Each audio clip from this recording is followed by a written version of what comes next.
இன்று அவருடைய சத்தம். எழுதியவர் சகோதரர் சகரியா பூனன் அவர்கள். நாள் ஜனவரி 29.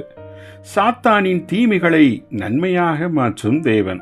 இவ்வுலகத்தின் எல்லா தீமைகளுக்கும் சாத்தான் தான் காரணம் என்றால், சாத்தானையும் எல்லா அசுத்தாவிகளையும் தேவன் ஏன் அழிக்காமல் வைத்திருக்கிறார் என்ற கேள்வியை நாம் கேட்கக்கூடும். தேவன் விரும்பினால் சாத்தானை ஒரு நொடி பொழுதில் நிச்சயமாய் அழித்துவிட முடியும். ஆனால் அவர் அப்படி செய்யவில்லை.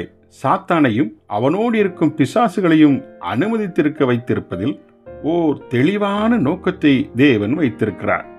அவ்வித அவருடைய நோக்கத்தின் ஒரு பகுதி யாதெனில், இப்பூமிக்குரிய வாழ்க்கையை மனிதனுக்கு கடினமானதாகவும் பாதுகாப்பற்றதாகவும் அபாயம் நிறைந்ததாகவும் செய்வதற்கு சாத்தானையே தேவன் உபயோகப்படுத்துகிறார். அது ஏனென்றால், இதன் மூலமாய் ஜனங்கள் இப்பூமிக்குரிய சொகுசான வாழ்க்கையினால் ஈர்க்கப்பட்டு விடாமல் தேவனிடத்தில் திரும்பவும் நிச்சய வாழ்க்கையில் அக்கறை கொள்ளவுமே ஆகும். இதற்கு மாறாக இப்பூமிக்குரிய வாழ்க்கை எந்த நோயும் இல்லாமலும் துன்பம் இல்லாமலும் தரித்திரம் இல்லாமலும் ரொம்பவும் சொகுசான வாழ்க்கையாக இருக்கும் என்றால், தேவனை குறித்த சிந்தை கிட்டத்தட்ட ஒருவருக்குமே ஏற்படாது. இதன் நிமித்தமே இவ்வுலகத்தில் பாதுகாப்பற்ற ஜீவியத்தையும் துன்பங்களையும் தேவன் உபயோகித்து இதுபோன்ற தேவையான நேரத்தில் நாம் அவரிடத்தில் திரும்பவும் அவரை சிந்தித்து தேடவும் வைக்கிறார்.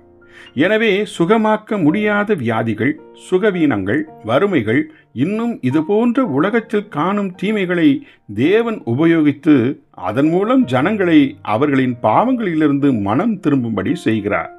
முடிவில் ஜனங்கள் பரலோகத்தில் உள்ள தங்கள் நித்திய வீட்டை கண்டுகொள்ளும்படி தேவன் நடத்துகிறார்.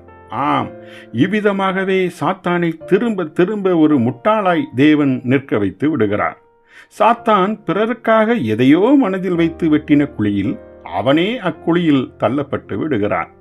ஜெபிப்போமா. இரக்கமுள்ள எங்கள் பரம தந்தையே, இம்மண்ணின் மாயையில் சிக்கிவிடாமல் சாத்தானின் தீமையை அனுமதித்து எங்களை உம்மிடம் திருப்புகிறீரே. உம் அனந்த ஞானத்திற்கே ஸ்தோத்திரம். ஆமேன்.